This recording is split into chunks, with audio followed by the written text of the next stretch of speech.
Hello everyone. आज मैं लेके आ रहा हूँ आप लोग के लिए आरसीसी के एमसीक्यू। थोड़ा टेक्निकल प्रॉब्लम था इसलिए हम थोड़ा लेट वीडियो आ रहा है, लेकिन हम कोशिश करेंगे कि अब डेली हम आप लोगों को अच्छी वीडियो सारे सब्जेक्ट के अच्छे क्वेश्चन लेके हैं जो आपके आने वाले एग्ज़ाम में हेल्पफुल हों। ठीक है, अब यहाँ मैं बात कर रहा हूँ कि जो फर्स्ट क्वेश्चन में आरसीसी कंस्ट्रक्शन में कह रहा है कि the maximum size of course aggregate is limited to.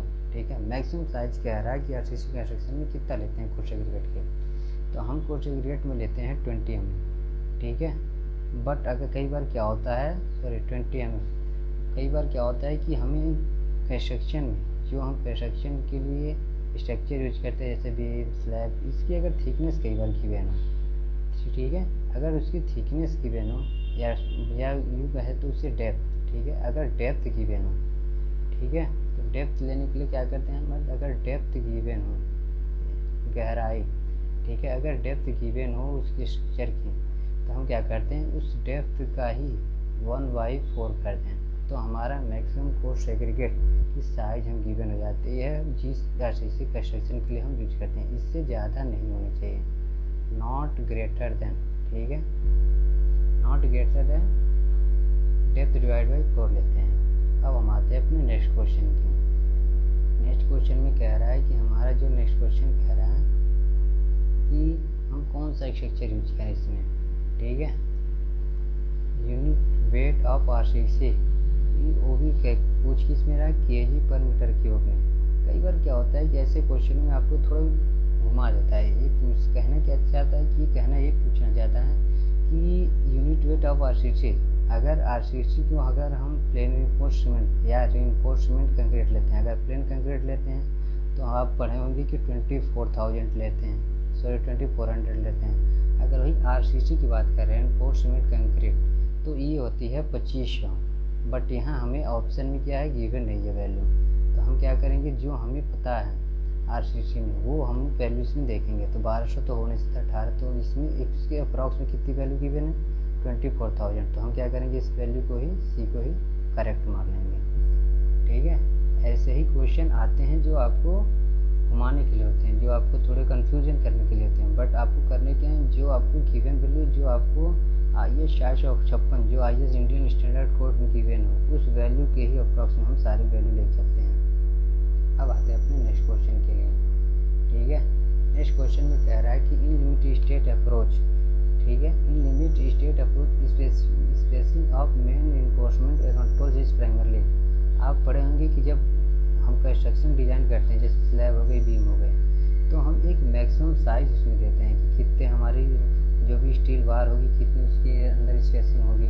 तो आप ये भी पढ़े होंगे कि मैक्सिमम जो साइज़ देते हैं 300 होती है या उससे ज़्यादा नहीं दे सकते हैं, या अगर हम किसी स्लैब की बात जैसे स्लैब में बात करें तो 300 तक होती है वैल्यू। बट अगर यहाँ कह रहा है कि उसका यूज क्यों करते हैं, क्यों हम उसकी मैक्सिमम साइज स्पेसिफाई करते हैं, तो हम ये देखते हैं कि यहाँ मेन रिइंफोर्समेंट का जो काम होता है वो हमारी काम होता है क्रैकिंग, जो हमारी क्रैक बनती है बीम स्लैब में, उस क्रैकिंग को ही रोकने के लिए हम मैक्सिमम इतना रिइंफोर्समेंट देने ही देने हैं। अगर हम उससे कम देंगे तो हमारी ये क्रैक हो जाएगी, उसकी बिल्डिंग वो बियर नहीं कर पाएगी स्ट्रेंथ, तो इसलिए हम उसमें मेन रिइंफोर्समेंट उतना देते ही देते हैं। ठीक है, तो हमारा आंसर क्या हो जाएगा यहाँ पे, डी ऑप्शन करेक्ट हो जाएगा।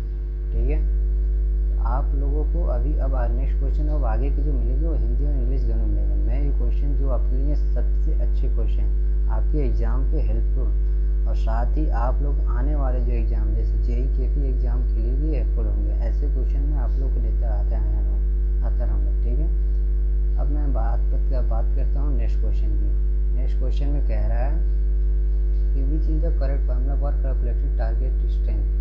ठीक है, टारगेट स्ट्रेंथ टाल मिस ऑफ कंक्रीट के कह रहा है कि जो लक्षित हम लोग सामर्थ्य यूज करते हैं, लक्षित सामर्थ्य क्या होती है कि टारगेट मिनी स्ट्रेंथ होती है। इसमें होता क्या है कि ये हमें फाइंड आउट करते हैं हम अपनी करेक्टरिस्टिक, ठीक है, उसकी स्ट्रेंथ और साथ में स्टैंडर्ड डेविएशन, ये दोनों हमें इसमें पता होने चाहिए, तभी हम टारगेट मिनी स्ट्रेंथ निकालते हैं। इसके लिए क्या होता है कि करेक्टरिस्टिक स्ट्रेंथ आप पढ़े होंगे, जैसे ग्रेड जितने होते हैं M20, ठीक है, या जैसे होते हैं M25, ये सारे ग्रेड जो होते हैं वो करेक्टरिस्टिक जिसमें 20 होता है उसकी स्ट्रेंथ शो करता है। ठीक है, तो जैसे ही जब हम इसकी टारगेट मिनी स्ट्रेंथ निकालते हैं तो इसकी फार्मूला जो होता है वो हमारा ये होता है F T equal to F C 0.65 X sigma D जो होता है यहाँ स्टैंडर्ड डेविएशन होता है, जिसकी वैल्यू हमारी IS कोड में गिवन दी गई है। तो हमारा ऑप्शन ए यहाँ करेक्ट है। ठीक है, अब हम बात करते हैं यहाँ पे नेक्स्ट क्वेश्चन में कह रहा है कि पाँचवें क्वेश्चन कह रहा है कि working stress of material is expected to be. तो वर्किंग स्ट्रेस क्या होता है? तो वर्किंग स्ट्रेस के बारे में आप कई बार पढ़ेंगे। जो वर्किंग स्ट्रेस होती है ये हमारी अल्टीमेट स्ट्रेस जो चरम प्रतिबल होता है, ठीक है, divide by factor of safety. ठीक है, फैक्टर ऑफ सेफ्टी होती है यही। अब कह रहा है कि जो हमारी ये वर्किंग स्ट्रेस जो होती है ये किसके बराबर, इसमें जो दी गई है इसके बराबर किसके बराबर होती है? ऑप्शन ए में कह रहा है कि इक्वल टू अल्टीमेट स्ट्रेस। नहीं होगा, क्योंकि जब हम वर्किंग स्ट्रेस की बात कर रहे हैं, ठीक है, अगर हम जब वर्किंग स्ट्रेस की बात करें तो इसका फॉर्मूला क्या है? Ultimate stress divide by factor of safety. तो फैक्टर ऑफ सेफ्टी तो गिवन है, तो अगर हम कोई गिवन वैल्यू अगर इसमें मल्टीप्लाई तो बराबर तो नहीं होगा ना, ये तो इससे थोड़ी कम हो जाएगी वैल्यू। ठीक है, अल्टीमेट स्ट्रेस तो इक्वल टू तो नहीं होगा। ठीक है, ऑप्शन है यहाँ से एलिमिनेट कर देंगे। अब बात करते हैं ऑप्शन बी की। तो ये क्या रहा है? Equal to yield stress. क्योंकि यील्ड जो अल्टीमेट स्ट्रेस होता है यही हमारी यील्ड स्ट्रेस भी होती है। ठीक है, जो हमारी अल्टीमेट स्ट्रेस यही यील्ड स्ट्रेस भी होती है।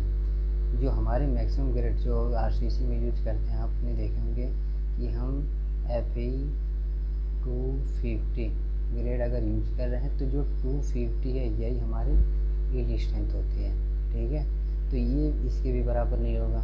अब आते हैं ऑप्शन सी। अब जब कह रहा है कि वर्किंग स्ट्रेस, ठीक है, is less than yield stress या बराबर प्रतिबल से कम, मतलब कि हमारी जो वैल्यू है अगर yield stress divide by factor of safety हो जाएगी।